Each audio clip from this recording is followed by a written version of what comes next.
again, good news is we didn't miss so much. Again, the thing that I missed that when we say we have done a good design, we make sure that the structure is safe, the elements and the pricing and the cost of the structure is as cheap as we can. It has to perform well in everyday condition. And when I say that, I'm referring to not too much deflection, not too much vibration, and then finally harmonize the structure design with the architect so it looks great. Uh, Now, for the construction process, I have here again a flow chart, and this flow chart, it tells you where the construction starts and where it ends, and what is the involvement of the engineer or the designer along the way. I bet you that you hear or you will hear this story in so many courses in CVT. And again, to be honest, I love to say it, I love to hear it. Don't get annoyed if you heard this before. Just confirm what are we doing exactly in this course. Okay, so guys, quickly, for any project starts from the owner. So we have somebody who has some money, some budget, and some idea to build one structure. This structure could be anything. Now, once you have the idea and you have enough fund, typically what owner does is hire an architect, and the architect is kind of taking over the coordination between all other disciplines. And simply the architect, sometimes the architect will hire all the sub-consultant, like the structural, the mechanical, electrical, the civil under the umbrella of the architect. Uh, Before we start the actual design, all the parties, they have to come together for meetings, 1, 2, 3, 4, 5. So the purpose of those meetings is to pave the way to come up with a good design. It means we need to define the structure. We need to look at what are the available codes, fire protection, health and safety, all those things. And if this step is done very carefully, I think what comes next will be very straightforward. If you don't pay attention to this very important step, then I would say so many things can go sideways. Okay, so this called preliminary design, not really an exact design where we size the members or we say how many bars. Absolutely no. Just we just define the border of the project, the footprint of the structure, maybe the column layout. We talk about materials, structural system, and so on and so forth. So just put I would say the broad lines of the structure. Then once this is a step is done, then we go into the detailed design process. So in this step, the architect will talk to the structure engineer to make sure that they got the right column location. The engineer will go ahead and the material has chosen before. Let's say this building is going to be a steel building and some precast walls. For sure, the foundation is concrete. All those questions, they have been answered in the previous step. So in this step, the designer or the engineer will have to estimate all the loads. We'll do something called structure analysis, which maybe will start today. And if you do this step successfully, you will end up with the bending moment and the shear force and the axial force. Those forces, they are acting on the member. And so really your objective in this step is to make sure that your member is able to successfully and safely able to resist all those internal forces. And again, the last step will be detailing. So we turn all our numbers, 1 million number, who nobody cares except the designer. In construction, really, we care about drawing and detailing. So the engineer or the designer will turn all those numbers into details and cross sections and elevations and plan views, ultimately to create a package for your building. Then those set of drawing will be sent for I would call them two different directions. Number one is tender. because at the end of the day, we need to get like a contractor is going to give you us a price. So this is a tender, and it also goes to something called building permit, where the city officials, they have to look at your drawing and make sure that this drawing meets all the requirements in terms of fire protection, health and safety, and stuff like that. Once you get the approval from the city, you are allowed to mobilize and start, building your structure. The next step after you finish your design, it goes into real construction. So still you'll have meetings on site. We have site mobilization. We create a shop drawing, and again, don't be confused. There is a difference between design drawing and shop drawing. Design drawing is just kind of shows the main concept of your design.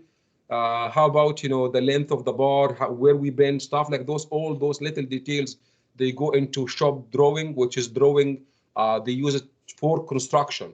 So if you have, for example, a base plate, it will tell you put a hole here for a 50 millimeter outside, like from each edge of the base plate. Those are the shop drawing. We'll talk about those later on in our course. But I want to mention something here that it never happens, and will never happen, that when you submit your set of drawing, it will be 100% complete and 100% perfect. There was always little to much, depends on how much careful you were in the design process. There will be a request for information. Somebody cannot find dimension for a pile.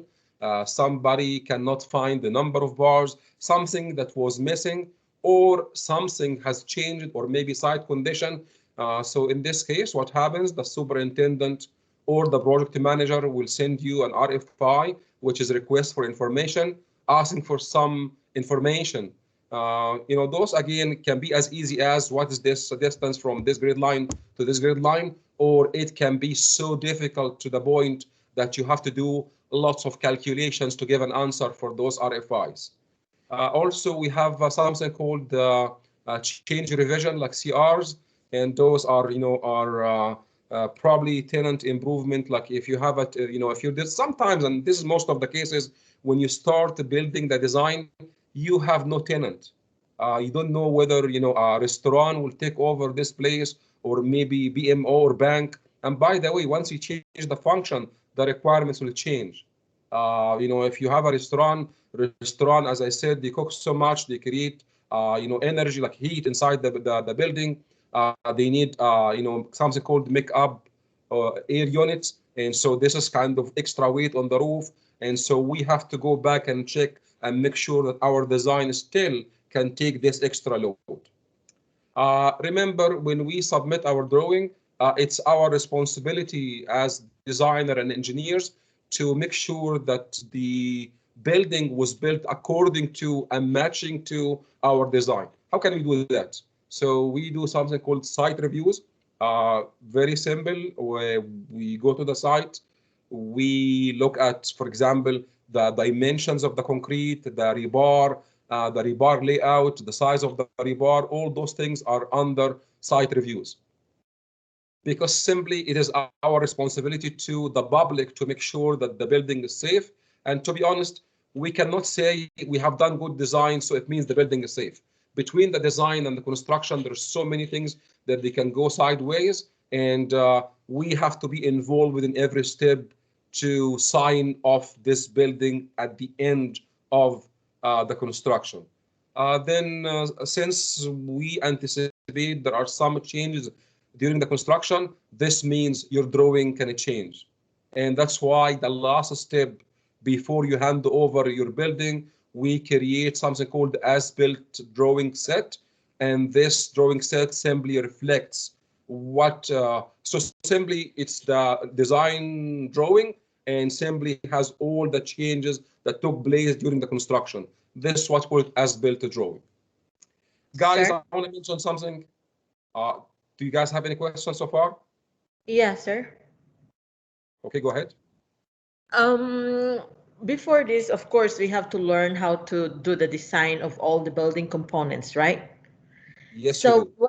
with what you are talking, that we have to submit our drawings. Of course, we cannot just pick up what kind of drawing are we going to do, but we always depends on what is the architect's design, and we will design it structurally, right? The, 100%. yeah. So in that case, who is going to provide the design of the drawing? You or us? We have to find our own drawing and design the structural components, and then put it in the AutoCAD and design the whole building. Is that what you mean? The nothing like it goes parallel. So nothing, it's only on the book, like on the book, that's only in the book. Like the architect will finish 100% and then give you their set of drawing, and then you work from there. Time wise, this never happens. So Yeah, what has to happen? exactly. So this is what has to happen is there is something called the percentage. Sometimes they call this drawing 50% drawing, and sometimes called 70% drawing. So this kind of terminology, all the people in the industry, they know this is a fact and we have to live with it. So they say 50%. It means you know right away that this is not a complete set. It is not issued for construction, and that's why you have to probably accommodate for some extra changes. But you only create an IFC only if the architect has finished his job 100%, and that's where it happens. All the pressure. So when the architect finishes, what happens is going to push everyone in a week or so to finish and do drawing. Okay. So there are some stuff that's already agreed on, and probably it's not going to change. So you can do it, and some other things it will be bending. Okay, you good idea? Yeah, it is good. Thank Okay, you. thank you. Please turn off your mic. Okay, so Excuse me, Tanvi. guys, excuse me. Just a quick question for you. Where can I find this document? It's okay. This is something probably I'm gonna go before the break. So let me finish. Before the break, I will show you where can you find all the documents. Okay, thank you. No problem. Okay, guys. So now you have a flow chart. So a couple of things I want to mention before I proceed to the next step, which is you can see here, where is our course? Where is the focus of our course? You can see I highlighted the line almost in the middle. It's in the design process where most of the coursework will focus on. So the course will focus on load calculations, structure analysis, member sizing, connections, and all finally detailing. However, the discussion will not really be limited to this. We will touch on things like site reviews, what you should supposed to do if you were given the task to go to the site and do some reviews. And so, yeah, so that's the focus, but we will just touch on probably other things. Okay, maybe in other courses like contracts and regulation, stuff like that, probably you will touch on other elements of this process. The next part is, or the next point here is that this process, it looks like very linear. So we start from the start and go to the preliminary design, and then the actual design and construction. This arrow going down never turns back. The idea, it's not really the case. I think I mentioned this before, that process is iterative, and maybe in the construction process, maybe you'll have to go back and because of site conditions or maybe some construction errors, maybe you'll have to go back and check back your design and do change your load calculations and redo the structure analysis, and probably you will have to do member and design again. Sometimes the member is not built yet, which means it's a good news, because simply can change it. It's not big deal. But sometimes the member is already in place, but you have to make it work for the new condition, and that's why probably you have to reinforce it or do something to make it safe. Okay. So bottom line is, this process is not really a linear process. It is kind of sometimes go into internal loops. The next part is So again, you have this document. You guys can read it on your leisure time. But you know, on the meantime here, I want to talk about code, specification, and standards. So in this course, and probably in other courses, still you will find the same thing. In other courses, you will see you have to go ahead and read the codes. Okay. So in this course, we have two standard and codes: National Building Code and Alberta Building Code. So you guys in Canada here, we have something called the National Building Code. That's for entire Canada. And then every province, they will take this code and will adopt its own version of the code. For example, in 2015, we had an edition of the National Building Code called NBC. And NBC stands for National Building Code. And then typically it takes few years until every province they adopt and read through and make sure everything works for them. So we have today, not today, like last year, we got the Alberta Building Code in 2019. So remember, look at this. So we have NBC 2015, and from that we get the ABC 2019. Okay. In addition to, we also have like the standard, like the concrete manual, which simply defines lots of kind of constraint for our design. For example, what should be the minimum cover? What should be the maximum spacing between the rebar? This is typically based on research and based on practical experience and performance. So those are fantastic books. And I can tell you something, this makes the life of the designer and the engineer so easy. Not like fantastically easy, not super easy, but I would say they simplify the designer life. And I'll tell you why. Like, think about it. If we have no guideline on how to set, for example, the live load requirement for building any structure, this is going to be an engineer choice. I'll tell you, as like, let's say an example. Let's say I am a designer. I'm very religious and I'm designing a church. Okay, so I want to make it so safe. So I'm going to design for this kind of live load, right? So what happens? The function or the purpose of the National Building Code is to give us, as a designer, a guideline of what should we do in so many situations. One of them is, for example, the live load specification. Okay, so again, as I said, the purpose of the standard and specification is to unify those assumptions for the designers and engineers. Otherwise, your project will be super expensive, and I don't think it's going to function efficiently. Okay, so guys, I'm going to spend time right now to show you. I had a question about where can I find the material on the D2L. I guess that's good time to go there now. And also, I'm going to spend time to show you how can you access both the Alberta Building Code and the manual online from our library at SAIT. Okay, let's do it. Okay, guys, so all you have to do is, so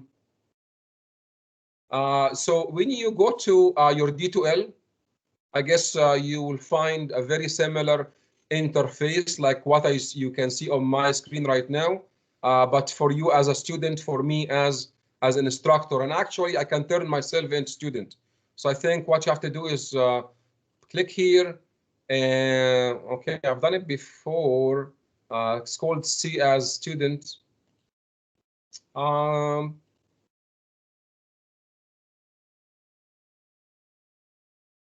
Doesn't allow me now, but anyway, you will see a very similar interface where you see all the courses for this semester. You can see I'm teaching you guys as concrete, and I'm teaching 3 classes of surveying, which I combine them under one section here. So what you have to do is simply go to our course, and then once you go to our course, in order for you to access all my materials, so what you have to do is just click on content, like what I did right now. And here we go. You can see here I have our CVT standards for being professional. Now the course opening, and I guess this is what I covered in the last class. And here I have two videos which we are going to use to help us to locate and browse the Alberta Building Code 2019 and also the design manual. And then, for example, today I'm going to cover this file here. Okay, so let's go ahead and click on this folder. And so you can see here is the file that I'm using right now. Okay. Okay, so let's go back. And again, if we have time, as you guys requested, to kind of do my best and provide you with material early on so you can have it before the class. So you can see here, we can cover this today, or probably you can cover it next week. So you have a material for even for Monday of next week.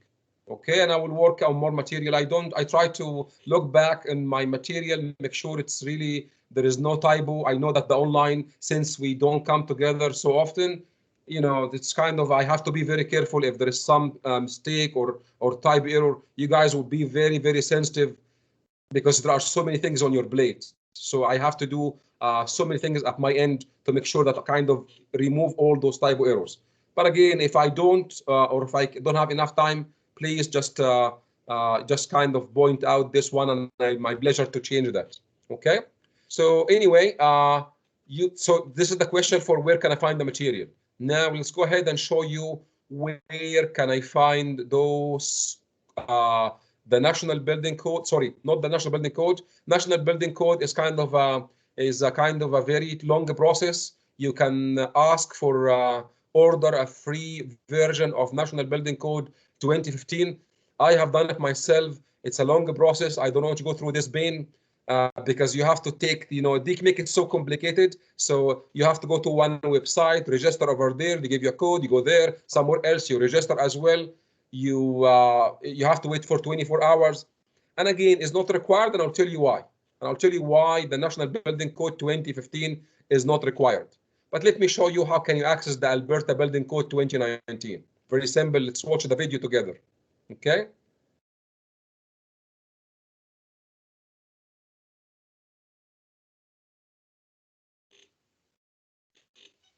Okay, so this is just kind of video that I recorded while I'm showing you how to access.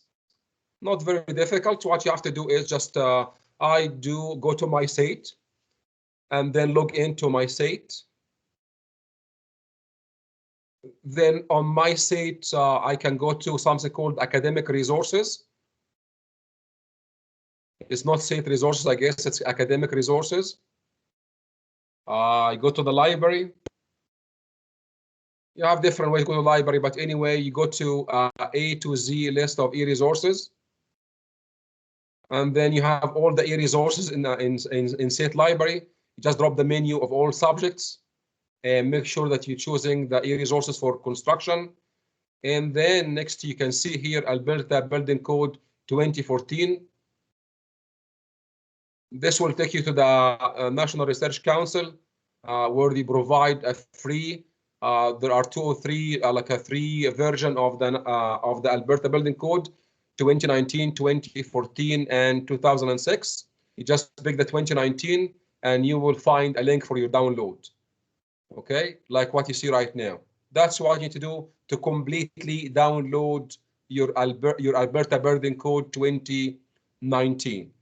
And why I'm saying you don't have to look for National Building Code of 2015, because simply the answer is very simple.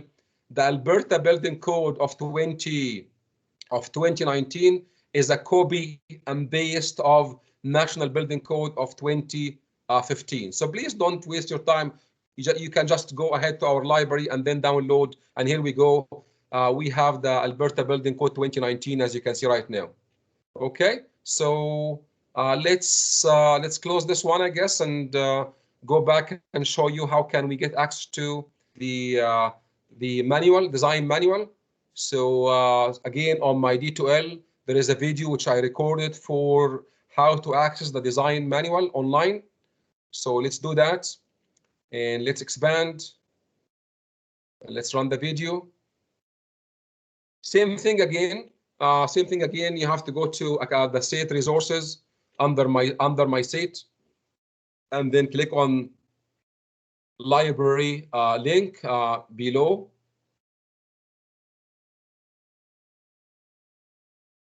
And then make sure you choose A to Z resources. Then I think construction. And then you don't go to Alberta Building Code, rather than go all the way down to something called CSA On Demand, which is Canadian Standard Association. So this gives you an access to all your standard in Canada here.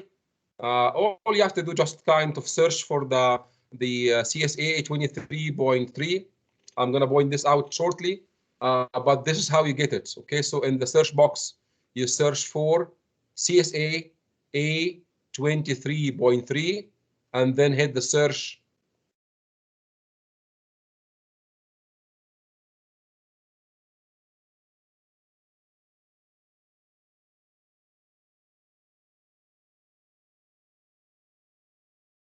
You can see we have the results back. And again, the design manual, it's called CSA A23.3. There are 3 editions available, I guess. There is a 2019 and there is a 2014. I know some of you may ask why we're not using the 2019, because that's the latest. So far, again, we have an agreement, me and all the structural instructors in our team, and we agree that we're going to use the 2014. And again, even if I teach you 2019, after 5 years, this is going to change. Again, what we're teaching you really is teaching you how to read this manual, not really specific to one specific clause. So I don't think it's going to make any difference if I teach you the 2014 or the 2019. So anyway, something you have to think about it. This one here, you cannot download. If you say download, you need subscription, and you can see get errors. That's what I saw. So the Alberta Building Code is completely downloadable, but the manual, it is simply you can see it online, and that's what you can do. Okay. However, guys, this will save us lots of effort and lots of money. This will save us $200, I guess, at least for not buying the manual. Okay, guys. Now I don't see a 14 there. There was. Let me do it one more time. Let's maximize. And let's run it. I'm going to skip the first part because simply this is kind of repetition. Okay, so I have to probably pause to show you. So when you click on the 2019, it will give you the previous version, which you can see. So those are all the versions. There is something called, let me stop here. You can see if you click on the 2019 or A23.3 ... and this is, you can see on the right, it's 2019. It will open up and drop for you a menu that contains all the previous version, I guess, from 94, 2004, and then 14, and you will get in 2 languages. If you speak French, you also get the English version and the French version. So you can see here the F means French. Okay. Did I answer the question? I just gotta find it. Yeah. You just have to click on the 19, and it will just drop the menu that has all the previous version. Okay. So again, I need to remind you that you cannot download this. You just have to see it online. Again, I myself love the hard copy. I'm an old guy. I would like to open it and touch the paper, but probably guys are new generation and you simply love the online things and digital stuff. Okay. The thing here, I guess you're able to do the search. It's faster than the hard copy. Anyway, there is always plus and minus. And I guess if we save you $200, I think this is a good news. Okay, guys, any questions so far? Do you know where to get the material? Do you know how to access the Alberta Building Code 2019 and the manual, concrete manual online? If this is the case, let's switch back to my document here. Okay, guys, let me switch back and talk about the manuals again. So far, you suppose in CPT, you're supposed to have dealt with 3 different concrete manuals. First year concrete technology, Civil 222, you have done some testing and material properties, and those are available under something called CSA A23.1 and .2. And look at my screen, it's simply that's number 3. I'm just going to highlight this right now. So this one right now is the manual that you dealt with last year. Maybe not, but it's available online, and all the tests that you have done, it's according to this manual. Okay. How about this here? I mark it in red. So this one here in red, it's A23.3, which is Concrete Design Handbook. And this one is for cast in place concrete or cast in situ concrete, which means you guys know the concrete, we can do it 2 places. We can cast concrete on site, or we can make it a precast. So this manual doesn't cover at all the precast design. The precast design is available under different manual, which is called CSA A23.4. Okay, and so this one below, it's number 2. This one is about precast concrete materials and construction. The previous one is about cast in place buildings. Okay, dokie. So guys, we talked about the standards and the code that we will deal in this course with. Next is I'm going to give you kind of brief introduction about the loads, but you know, you will see we will have at least a 1 week, if not 4 classes, that we're going to go through all the loads. Okay, even sometimes I do it in 2 weeks. Okay.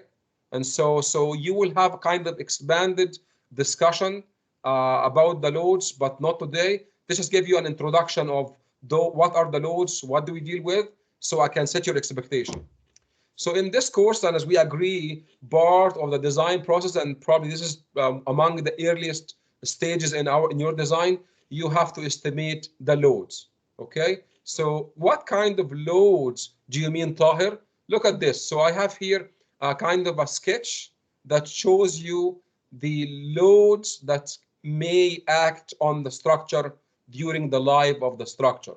You know, there is kind of I put it in 2 ways. I put it in kind of diagram. So I'm going to say here, dead load, which is the self weight of the structure plus the flooring. Look at the name, it's called dead. It means stays and stays forever. Live load, it means, you know, the vehicles, the people, or everything that can move and change the location on top of your floor. We have some natural loads. We have no choice. We have to live in an environment and we have to resist all those natural loads. And the natural loads, example, the snow and the earthquake and the wind. So it looks like this sketch doesn't really cover everything, only 4 examples of the loads. Probably this one has more illustrations and more loads. So you can see here, I have a cross section of a building where the snow is coming, the rain, the ice, the wind, the occupants, you know, we have some cars, you know, and seismic and thermal loads. So there are so many loads may affect your structure. Now let's focus on our course. Are you going to learn all those loads? So the answer is no, for a good reason.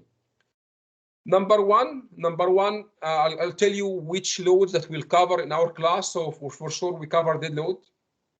100% we will cover the live load. And next I'm going to cover something called snow load, and rain. So snow and rain, they go together. Not they come from the same time, but they are kind of the same section of the National Building Code. So this are the loads I'm going to teach you. You guys are doing right now, you're doing steel with Corwin, and in steel, you will do dead load one more time, because the dead load of steel is different from the dead load of concrete. The calculation is different. You will quickly do the live loads, not much discussion, but you will also go through live load in your steel course. However, Corwin will not cover the snow, will not. I will cover the snow. However, Corwin will cover the wind loads. And that's why before, like a few years ago, everybody covers everything, and we felt this kind of repeated effort, and simply we save some time by simply assigning the snow to the concrete design and the wind to the steel design for a good reason. Okay, so those are the loads that we will cover in our class. And again, as I said, we will take 2 weeks, 2 weeks, like 6 classes to talk about in details about dead load and the live load and the snow and the rain loads. Why we're not really teaching you other things, and some of you will ask, some of those loads are rare to happen, or some of them, they are not really relevant in Canada, and some of them, they are not really relevant to Alberta, and I will show you what do I mean. Number one, seismic loads. Seismic loads is, yeah, it's a load, it's a natural load. However, you know, we are in a very low seismic zone in Alberta here. We're not close to the ocean. Close to the ocean, there is lots of seismic activity because all those, you know, earthquakes, they come from the middle of the ocean and probably they hit areas close to the ocean. We have low seismic activity and it's not really easy. It's very complicated, and that's why we don't teach the seismic here in our program. It's a long discussion. It will take you a course to learn about seismic. Thermal loads is not really important for most of our structure, and I will tell you why. Probably somewhere else on the earth where they don't do the same what we do for our structure here is very important. In our structures here, we put an envelope around our structure, and we simply put some insulation and push heat inside the building. So that's why the building simply, it sees kind of very consistent temperature, and so there is not much in change in temperature, you know, between the summer and winter because it's insulated. In other places, if you have exterior element, I agree. If you have any exterior element, for example, like the canopy, the gas station canopy, so the gas station canopy simply is not protected, and simply in winter is going to see -40, and in summer is going to see probably plus 30, 31, 32. And so this is 70 degrees of temperature change, and this simply will twist your building, and you have to allow for this movement. And if you don't allow for this movement, you have to make sure that your element is strong enough to resist those stresses. Anyway, again, for most of our structure, we don't deal with the thermal loads. There are some of our other loads like soil pressure. And in my course, you will learn probably soil pressure. If we get to design the retaining wall at the very end, probably not. But I bet you that in other courses like soil mechanics, you will learn about soil pressure. Okay? There is water pressure. There are so many kind of load. Again, I feel that what we teach you here in CVT gives you a very good idea of what is the most common loads will act on the structure. Okay, now there is a very interesting discussion coming, but I would like to make it as one unit. So I don't want to speak a little bit and then cut you guys off. So I'm going to ask you if you have any question right now. There is only 7 minutes to the break. So let me answer your questions, and then we break, and then we come back and we look at the structural system. So guys, right now, I'm going to switch back to my Microsoft meeting, and I'm asking you guys, do you have any questions so far before we break for 10 minutes? Okay, looks like somebody's in the chat. I probably have to read the chat. You know what? I think I probably have to hire someone again, like from you guys. You know, you can see there are sometimes the discussion is kind of very in between you, and probably I can hire someone of you guys to help me out to become a moderator and tell me the question, and simply I can answer it. You guys, you guys open to this idea?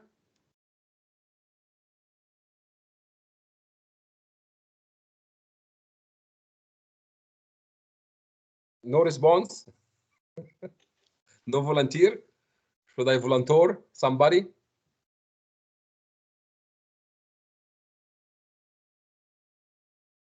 Okay, guys. So before you leave for a break, please go to the channel. So let's go to the channel, and the channel. If you go to our channel, to the teams, and then to our channel, you will find here. I think what I have done is I have done here kind of a pool, and because simply, you know, I'm learning about breakout rooms, and which I feel it's a fantastic idea to make sure that we get some engagement, because I cannot see your face and I want to see you guys. I want to be among you. So I'm gonna come up with those breakout classes or breakout rooms, and before head to the form and put your vote, because I'll get your vote on when I create those breakout rooms. Should I let you choose or should I do it myself? To be honest, I'm gonna give you my preference, but it's up to you, and it's democracy, so we have to go with the highest vote. So I would like you to form your groups. It's none of my business. You love your friends. You comfortable to work with somebody. Okay, so I guess it's better to you guys choose. Okay, and I think the answer is coming this way. I want to choose my breakout group members. So now 66%, and I have only 18 participants. Again, that's not too much to ask you guys. Please, I want all of you to participate. Whoever is attending the class right now, please participate and just choose one of those options. You just have to go to our channel, and there is a forms where I'm showing right now. You will see, you will pick one option and then say vote, submit vote. Okay, I have 19. I'll give you a couple of minutes more. 20, 1, 2. Okay, it's coming, it's coming.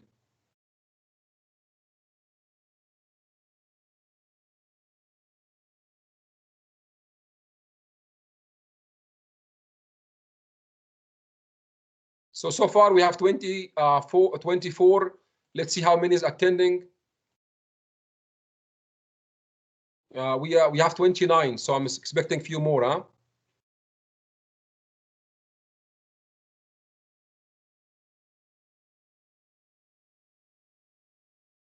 Okay, one more minute. One more minute.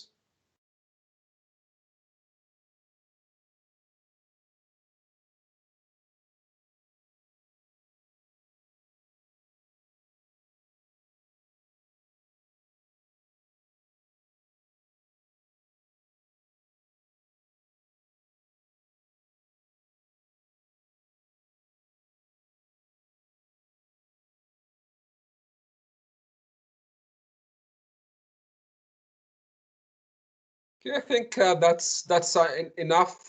You know, 26 responses. I guess the majority of you guys they want to form their own breakout group. So please, within the next few days, probably I'll do that before the weekend. I'm gonna email you on asking you for some input, because I wanna create those breakout rooms, and I'm gonna make it like restricted to the group only, which means, for example, I'm going to ask you to pick, you know, how many. I'm going to give you some directions, but then once you pick those group, you will have your own room that you will chat, and I have the right to go in and talk to you guys individually. Okay. So, I mean, the vote is done, and wait for some directions, probably tomorrow. And I need some response from you. So please watch out for some communication tomorrow. Guys, with this, I think we're a very good time to break. So now it's almost 1:50. I will see you guys sharp at 2 o'clock. Thank you so much.